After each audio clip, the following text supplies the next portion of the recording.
Assalamualaikum warahmatullahi wabarakatuh. Perkenalkan, kami dari kelompok 6 akan membahas mengenai kenapa kita harus percaya kepada legenda kiai. Adapun anggota dari kelompok 6 yakni saya sendiri, Yuniarti Sifa Uljanah, Sinta Rosita, dan Salsabilah Nur Alfia. Sebelum membahas jauh mengenai mengapa kita harus percaya kepada legenda kiai, terutama kita akan membahas mengenai legenda Kiai Sepuh dari Desa Gentong, Pasuruan. Kita akan membahas mengenai hal-hal yang mendasar. Yang pertama yakni mengapa legenda ini termasuk dalam folklore. Folklore sendiri terbentuk dari dua kata yakni folk dan lore. Folk artinya dituturkan oleh masyarakat atau orang-orang, sedangkan lore sendiri adalah kultur dari suatu masyarakat. Jadi kalau kita gabungkan folklore yakni kultur masyarakat yang dilestarikan melalui tuturan masyarakat atau dari orang ke orang. Menurut William John Thoms, legenda yang dituturkan secara lisan tergolong dalam bentuk folklore lisan. Bentuk-bentuk folklore lisan ada banyak. Yang pertama yakni bahasa rakyat seperti logat, julukan, pangkat tradisional, dan titel kebangsawanan. Yang kedua ada ungkapan tradisional seperti paribahasa, pepatah, dan pameo. Yang ketiga ada pertanyaan tradisional seperti teka-teki. Yang keempat ada puisi rakyat seperti gurindam, pantun, dan syair. Yang kelima ada cerita prosa rakyat seperti legenda, mite, dan dongeng. Yang terakhir adalah nyanyian rakyat. Dari beberapa bentuk folklore tersebut, yang paling diminati oleh para peneliti sastra lisan yakni cerita rakyat. Nah, salah satu legenda Kiai Sepuh termasuk dalam prosa cerita rakyat yang masuk ke dalam legenda. Legenda sendiri memiliki banyak bentuk. Menurut John Harlow, legenda dibagi menjadi 4 jenis, yakni legenda keagamaan, legenda alam gaib, legenda tempat, dan legenda perseorangan. Untuk legenda Kiai Sepuh sendiri termasuk dalam legenda keagamaan. Arti dari legenda keagamaan sendiri yakni berisi cerita mengenai subjek cerita orang-orang di masa lampau yang dianggap suci, soleh, atau orang-orang yang berjuang mendakwakan agama. Kembali ke sastra lisan. Jadi salah satu ciri sastra lisan yakni bersifat anonim atau tidak memiliki pengarang. Jadi beberapa cerita rakyat itu akan dimiliki oleh seluruh kelompok masyarakat. Salah satunya adalah di kota Pasuruan. Pasuruan sendiri disebut dengan kota santri, yakni di mana di daerah Pasuruan sendiri memiliki banyak tokoh pemuka agama, seperti para kiai dan para ulama. Legenda Kiai Sepuh ini merupakan bentuk sastra lisan yang terdapat di masyarakat Pasuruan, terutama di Desa Gentong, yang dibubui juga dengan kepercayaan-kepercayaan. Dari legenda Kiai Sepuh ini, masyarakat muslim yang ada di Pasuruan mempercayai atau mempunyai keyakinan terhadap kesaktian atau karomah yang dimiliki Kiai Sepuh. Dalam kajian kali ini, kepercayaan atau keyakinan yang dimiliki masyarakat itu pasti memiliki fungsi. Salah satunya adalah sebagai fungsi sosial. Tidak hanya menduduki sebagai fungsi sosial, namun menduduki sebagai fungsi individual. Misalnya untuk kepentingan para kiai dan para pengikutnya. Namun tidak hanya fokus terhadap fungsi kepercayaan ini, tapi dalam kajiannya nanti, dalam pembahasan ini nanti akan membahas bagaimana bentuk-bentuk kepercayaan atau keyakinan masyarakat itu sendiri melalui legenda Kiai Sepuh ini. Dan yang paling penting yakni sebagai bentuk atau bahan untuk mentranskrip legenda ini menjadi sebuah teks. Karena seperti yang kita tahu, keaslian dari legenda sendiri itu biasanya dituturkan oleh keluarga atau yang masih mempunyai darah dengan kiai tersebut. Sehingga dengan pentranskripan cerita lisan tersebut ke dalam bentuk teks diharapkan untuk masa yang akan datang keaslian dari cerita tersebut itu masih terjaga dan keasliannya tidak tercampur atau tidak dibubui dengan cerita-cerita lain dari luar daerah. Itu tadi hal-hal mendasar atau hal-hal yang sedikit perlu diketahui sebelum kita membahas lebih jauh untuk legenda Kiai Sepuh. Selanjutnya yakni metode. Metode apa yang dilakukan dalam penelitian legenda Kiai Sepuh kali ini? Penelitian dilakukan dengan pendekatan struktur fungsional. Dalam pendekatan struktur fungsional ini, yakni memahami legenda sebagai sebuah rangkaian sistematis yang dapat dianalisis untuk menemukan unsur-unsur atau unit-unit pembentuk karya sastra, dan kemudian kita dapat mengetahui unsur dalam sistem tersebut dapat berfungsi. Dalam melakukan pendekatan tersebut, dilakukan dengan metode etnografi.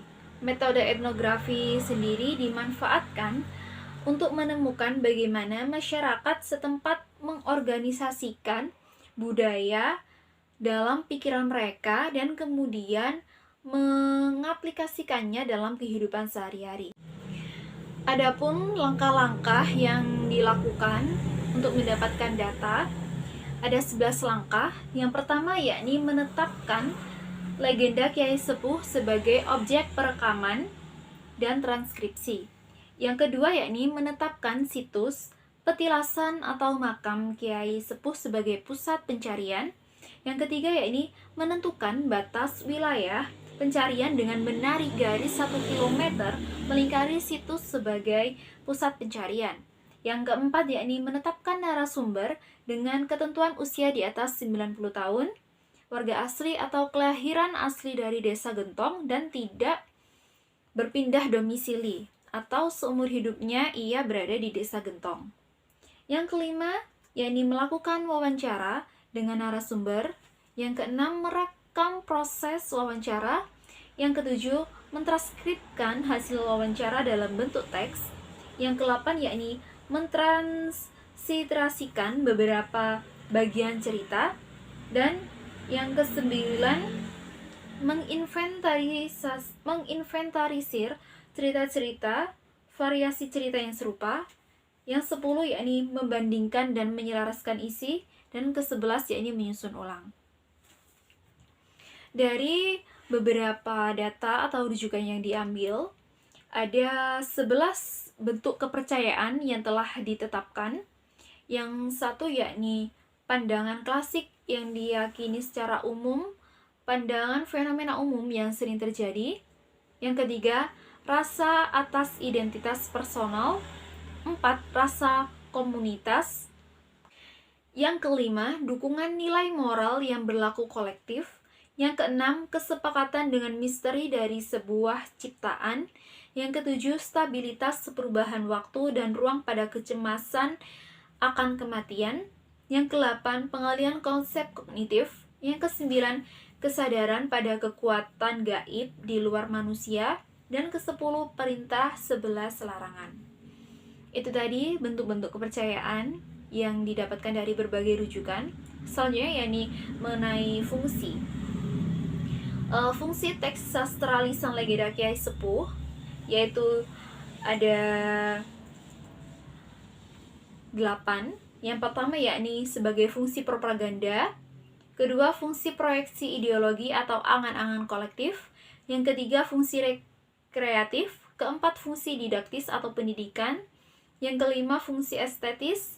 Yang keenam, ada fungsi pengesahan, moralitas, pengesahan norma, dan pranata sosial.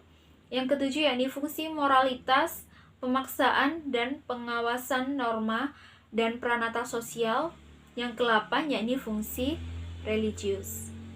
Itu tadi metode yang dilakukan. Selanjutnya, mengenai bentuk kepercayaan, legenda Kiai Sepuh, dan fungsi sosial dari legenda Kiai Sepuh sendiri akan dijelaskan oleh rekan saya, Sinta Rosita dan Salsabila.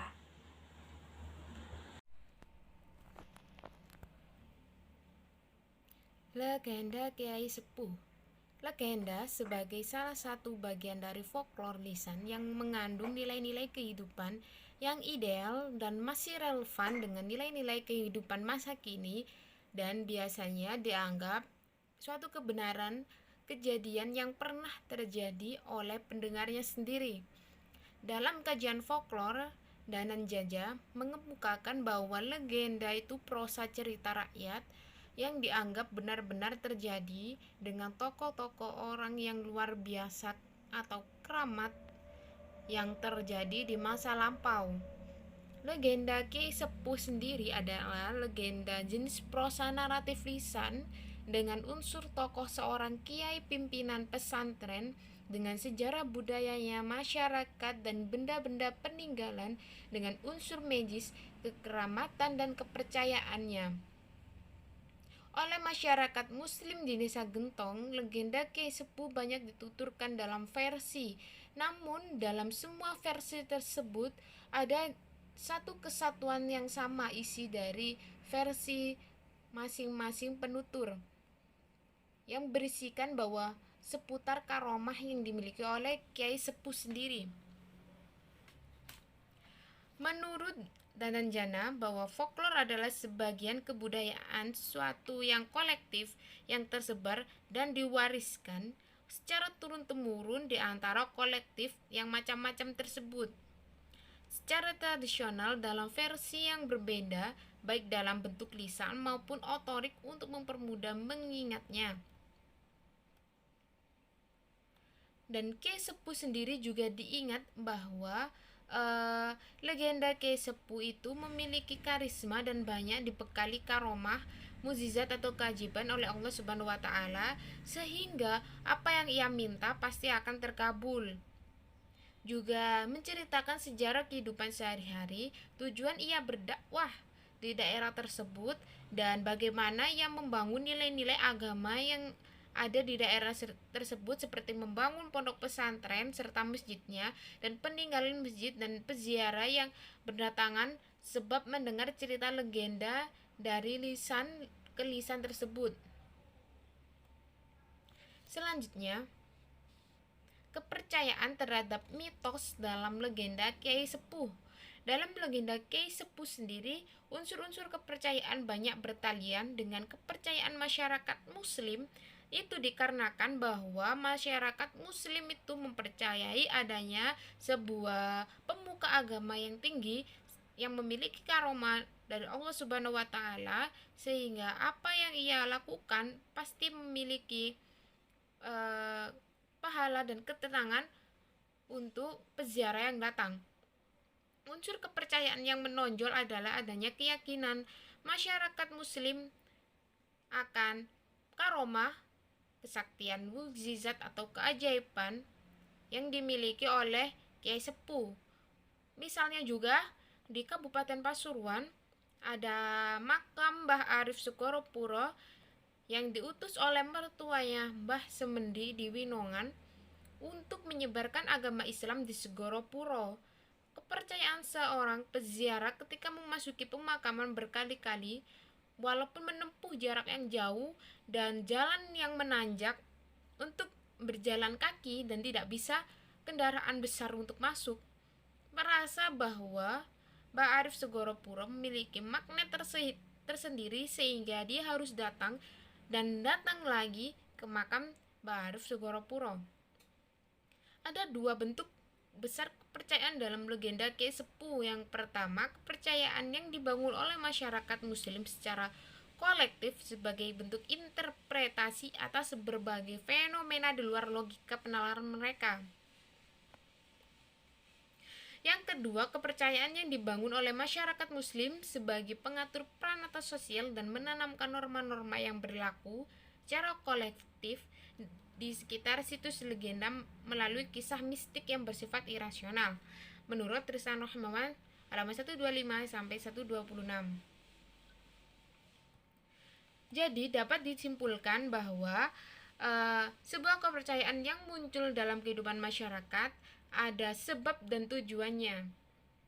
Agar hidup di dalam dunia ini semakin maju, tetap memiliki etika dan moral untuk kita gunakan di kehidupan yang akan datang, yang mampu menatap perilaku di kehidupan masyarakat, terutama legenda Kiai Sepuh bagi mayoritas muslim. Bahwa dalam hal yang kita ketahui saat ini, pada era dulu sampai era sekarang, sebuah perilaku, tata krama, moral, etika sekarang sedang berkurang. Dengan adanya legenda, kepercayaan terhadap mitos dari Kiai Sepuh dan pemuka agama lainnya mampu untuk menonjolkan bahwa kita memiliki contoh moral dan etika dari beliau-beliau tersebut sehingga bisa digunakan di masa yang akan datang. Terima kasih. Baik, di sini saya akan menjelaskan mengenai fungsi sosial legenda Kiai Sepuh. Fungsi sosial sastra adalah memberikan kesadaran kepada manusia untuk dapat melakukan suatu tindakan yang bersifat positif bagi lingkungan sosial masyarakat ketimbang mementingkan kepentingan pribadi, golongan, ataupun kepentingan pemimpinnya. Nah, dalam hal ini, fungsi sosial diharapkan memberikan kebebasan kepada pengarang dan pembaca dari tekanan emosi yang terjadi di dalam dirinya. Sastra juga memiliki fungsi propaganda. Pengarang bukan sebagai penemu, melainkan sebagai seseorang yang mentransferkan kebenaran. Namun, propaganda ini harus memiliki suatu batasan. Karena dalam kenyataannya, di kehidupan bersosial masyarakat memandang bahwa propaganda merupakan suatu hal yang salah dan memiliki makna yang negatif karena mereka menganggap orang-orang yang menyampaikannya tersebut tidak dapat dipercaya dan ucapannya tidak dapat dipertanggungjawabkan. Dengan demikian, istilah propaganda diperluas hingga mencakup segala usaha yang dilakukan secara sadar atau tidak sadar untuk mempersuasi pembaca agar menerima sikap hidup tertentu. Dengan demikian, semua pengarang bisa dikatakan sebagai atau melakukan propaganda. Nah, unsur-unsur yang berhubungan dengan kepercayaan legenda Kiai Sepuh, dalam hal ini Kiai Sepuh itu diyakini sebagai sosok alim ulama yang memiliki karomah atau mukjizat akibat pemberian dari Tuhan, dan mereka mempercayainya bahwa Kiai Sepuh ini memiliki karomah sehingga hal tersebut dipercaya oleh masyarakat muslim pesantren dan disebarluaskan di luar pesantren secara lisan. Adapun cerita yang dituturkan secara lisan ini biasanya dalam berbagai kesempatan yang ada. Contohnya seperti acara peringatan hari lahir, haul, peringatan pendirian pesantren, pengajian, dan lain-lain. Contohnya saja ketika seorang dari dalam pesantren melakukan pengajian di luar pesantren, mereka dalam kesempatan tersebut akan menceritakan karomah Kiai Sepuh, sehingga hal tersebut dapat membuat masyarakat memiliki kepercayaan bahwa Kiai Sepuh termasuk orang-orang yang memiliki karomah atau mukjizat dari Tuhan. Hal lain yang kita jumpai ketika seorang tua melakukan dongeng sebelum tidur kepada anaknya. Nah, dongeng tersebut biasanya diisi tentang cerita-cerita yang berisikan cerita karomah Kiai Sepuh, sehingga diharapkan anak tersebut dapat meneladani sikap atau karakter dari Kiai Sepuh. Nah, fungsi sosial legenda Kiai Sepuh yang terkandung dalam Kiai Sepuh ini terdapat 8 fungsi sosial. Yang pertama yaitu fungsi propaganda. Legenda Kiai Sepuh sebagai alat propaganda membawa misi golongan tertentu untuk mencapai suatu tujuan tertentu. Dalam hal ini terdapat 3 fungsi propaganda. Yang pertama, propaganda yang menggambarkan citra Kiai Sepuh. Yang kedua, propaganda pandangan agama. Dan yang ketiga, propaganda kekuasaan bagi golongan tertentu. Dari cerita lisan yang dituturkan atau dilisankan secara turun-temurun mengenai legenda Kiai Sepuh dapat memberikan atau membawa citra baik atau citra legenda Kiai Sepuh sebagai kiai yang membawa kebenaran dan memperkuat pandangan mereka terkait agama yang dianutnya, terkait kiai sebagai pembawa kebenaran dari ajaran-ajaran yang disampaikannya terhadap agama yang diyakini oleh masyarakat muslim tersebut. Namun meskipun demikian, juga terdapat beberapa kelompok atau golongan tertentu yang memanfaatkan legenda Kiai Sepuh. Mereka menceritakan tentang citra legenda Kiai Sepuh yang dilebih-lebihkan. Contohnya seperti yang disampaikan oleh narasumber, bahwa Kiai Sepuh ini sebagai sosok alim ulama yang lebih berkuasa ketimbang orang pemerintahan. Yang kedua yaitu fungsi proyeksi ideologi atau angan-angan kolektif. Nah, dalam masyarakat, legenda Kiai Sepuh dianggap sebagai karya sastra lisan yang mengandung banyak nilai kebenaran dan ideologi. Ada 3 fungsi ideologi atau angan-angan kolektif. Yang pertama, Kiai sebagai sosok yang sangat dihormati sebagai sumber ajaran agama yang dianut olehnya. Yang kedua, masyarakat percaya bahwa Kiai Sepuh ini membawa ajaran yang dianutnya sebagai sumber ajaran agama yang dianutnya. Dan yang ketiga, fungsi proyeksi ideologi ini memperkuat posisi santri dalam bersosial di masyarakat. Secara tidak langsung dari ketiga fungsi tersebut, legenda Kiai Sepuh ini dapat mempersuasi masyarakat sebagai legenda Kiai Sepuh yang memiliki karomah, mukjizat atau kesaktian yang sangat luar biasa, sehingga menjadikan sosok kiai yang sangat disegani dan dihormati oleh masyarakat muslim di sekitarnya. Dalam hal ini masyarakat khususnya santri pesantren mempercayai bahwa kiai sebagai sumber ajaran agama yang dianutnya ini akan membuat mereka memiliki suatu kebaikan, mendapatkan kebaikan, dan akan tercapainya segala hajat mereka kepada Allah Subhanahu wa taala melalui doa legenda Kiai Sepuh. Namun sangat disayangkan sekali, selain angan-angan kolektif yang bersifat positif, juga terdapat angan-angan kolektif yang bersifat negatif.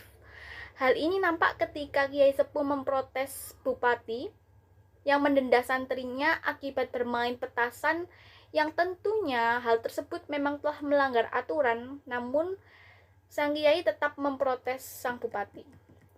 Yang ketiga yaitu fungsi rekreatif. Nah, dalam fungsi rekreatif ini ada beberapa cerita yang bersifat lucu dan menjadi hiburan, serta hal ini juga disampaikan dalam berbagai kesempatan yang ada. Contohnya saja, saat Kiai Sepuh menceritakan tentang seorang pria meminta hujan kepadanya. Kan itu lucu. Hal tersebut disampaikan oleh narasumber dengan kemasan yang sangat menarik, sehingga hal tersebut membuat jamaah yang mendengarnya itu merasa terhibur dan terkesan lucu gitu. Lalu yang keempat, fungsi didaktif atau pendidikan. Nah, tentunya dalam fungsi pendidikan ini sangat banyak terjadi dalam legenda Kiai Sepuh.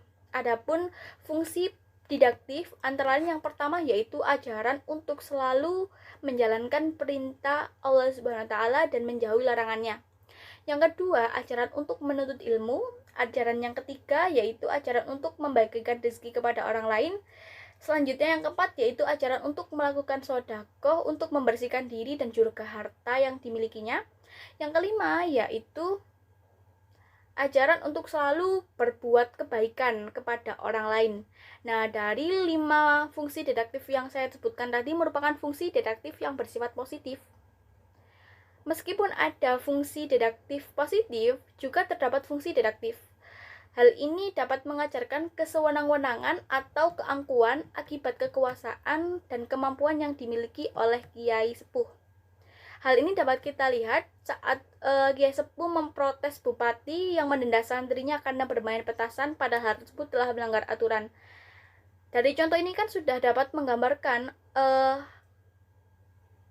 bahwa kiai sepuh tersebut bersewenang-wenang akibat kekuasaan yang dimilikinya, sehingga beliau berani memprotes bupati karena telah mendenda santrinya, padahal apa yang dilakukan oleh santrinya tersebut memang salah dan melanggar aturan. Yang kelima, fungsi estetis. Fungsi estetis ini dikarenakan terjadi akibat citra baik yang dimiliki oleh kiai sepuh sebagai sumber ajaran agama yang dianut oleh masyarakat muslim, sehingga membuat fungsi estetis legenda kiai sepuh memiliki peranan yang sangat besar di sosial masyarakat muslim dan sekitarnya. Fungsi estetis ini tidak hanya dimiliki oleh legenda kiai sepuh, melainkan juga dimiliki oleh keturunan-keturunannya, karena dari citra baik kiai sepuh menurunkan citra baik tersebut juga kepada keturunannya. Keturunannya ini akan ikut terbawa karena memiliki nasab dari kiai sepuh. Lalu yang keenam yaitu fungsi moralitas, pengesahan norma, dan peranata sosial. Nah, dalam fungsi ini kiai sepuh banyak ikut andil dalam pengesahan norma dan peranata sosial yang terjadi di lingkungan masyarakat. Adapun pengesahan norma dan peranata sosial tersebut, yang pertama yaitu untuk menjaga kesucian, kesopanan, dan tingkah laku di tempat peribadatan. Yang kedua, pengesahan norma dan peran tata sosial untuk menjaga kesucian diri. Yang ketiga, pengesahan norma dan peran tata sosial untuk bergotong royong. Keempat, peranata sosial dan pengesahan norma untuk bersedekah. Yang kelima, pengesahan norma dan peran tata sosial untuk menghormati dan menghargai agama orang lain. Dan yang kelima ini tentunya juga mengandung fungsi yang keenam, di mana yaitu fungsi pemaksaan norma. Hal ini dapat kita lihat ketika sang kiai menekankan untuk muslim, setiap muslim harus menghormati dan menghargai agama orang lain. Jadi kiai sepuh ini telah menekankan dan membuat perintah dan larangan bahwa setiap muslim harus melaksanakan perintah yang kelima. Lalu fungsi yang ketujuh yaitu fungsi religius. Nah, fungsi religius ini tentunya sangat-sangat banyak dalam legenda kiai sepuh, di mana fungsi ini berisi tentang perintah dan larangan yang harus dipatuhi dan dijauhi oleh setiap muslim sesuai dengan firman Allah yang terdapat dalam kitab Al-Quran. Adapun fungsi religius yaitu yang pertama mengesahkan Allah, yang kedua percaya kepada kebesaran Allah, ketiga percaya pada mujarabnya doa akan dikabulkannya, yang keempat pesan untuk mengesahkan Allah, kelima pesan untuk percaya atas kebesaran yang dimiliki Allah, yang keenam percaya atas mujarabnya doa akan dikabulkannya oleh Allah, yang ketujuh pesan untuk selalu beribadah dan melakukan jamaah di tempat peribadatan bagi laki-laki. Yang kedelapan yaitu pesan untuk selalu bersedekah sesuai dengan syariat agama. Yang kesembilan yaitu pesan untuk berhubungan baik kepada Allah selaku Sang Khalik atau pencipta, lalu berhubungan baik kepada manusia dan juga berhubungan baik dengan alam sekitar. Lalu yang kedelapan, fungsi yang terakhir yaitu fungsi legenda kiai sepuh. Nah, dari banyaknya penjelasan tentang fungsi sosial yang telah saya sebutkan tadi, dapat disimpulkan terkait fungsi legenda kiai sepuh, antara lain yang pertama yaitu memperluas ajaran agama Islam, yang kedua menumbuhkan tauhid di dada umat, yang ketiga menjadi perantara yang dapat meyakinkan masyarakat terhadap keesaan Allah SWT, yang keempat menjadi tatanan normatif sosial budaya masyarakat, dan yang kelima adanya kepentingan bagi kelompok tertentu. Selanjutnya kita akan membahas mengenai mengapa masyarakat percaya kepada kiai.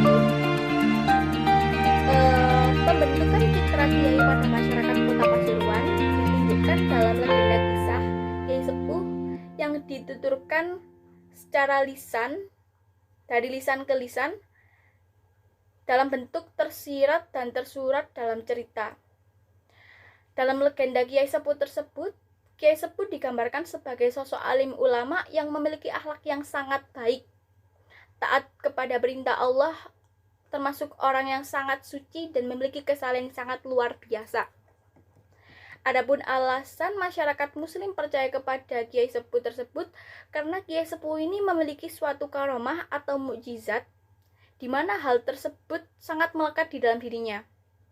Mukjizat dan karomah yang dimiliki oleh Kiai Sepuh tidak bisa dipikir secara nalar dan memang terbukti Kiai tersebut dapat melakukannya. Contohnya saja, untuk dapat mengecek seng yang telah dipasang bocor atau tidak, Kiai Sepuh berdoa kepada Allah agar hujan turun. Seketika langit sangat mendung dan hujan pun turun dengan sangat lebat. Ketika tujuannya tercapai, dengan melihat seng bahwa seng tersebut tidak bocor, hujan pun reda. Dan hujan tersebut juga terjadi dalam musim kemarau. Lalu, dalam hal ini, bentuk dasar alasan masyarakat mempercayai Kiai Sepuh, yaitu yang pertama, kepercayaan yang dibangun secara kolektif oleh masyarakat terkait hal-hal yang bisa dilakukan oleh Kiai Sepuh di luar nalar. Yang kedua, kepercayaan masyarakat terhadap legenda Kiai Sepuh sebagai peranata sosial dan menetapkan norma-norma yang berlaku di lingkungan sekitar melalui kisah karomah dan mukjizat Kiai Sepuh. Nah, masyarakat muslim yang percaya terhadap legenda Kiai Sepuh yang memiliki karomah serta mukjizat dianggap sebagai seorang wali. Wali adalah kekasih Allah yang memiliki hati yang sangat baik, kepribadian yang sangat baik, karakter yang sangat baik, memiliki kesabaran yang sangat luar biasa, orang yang saleh, dan selalu hal-hal atau segala hal yang dilakukannya semata-mata untuk Allah Subhanahu wa Ta'ala. Dengan demikian, mempercayai legenda Kiai Sepuh sama saja dengan mempercayai kiai atau wali Allah. Maka, hal tersebut juga membuat kita percaya akan kebesaran Allah Subhanahu wa Ta'ala. Masyarakat muslim percaya bahwa dengan mencintai wali Allah, maka sama seperti kita percaya kepada kebesaran Allah.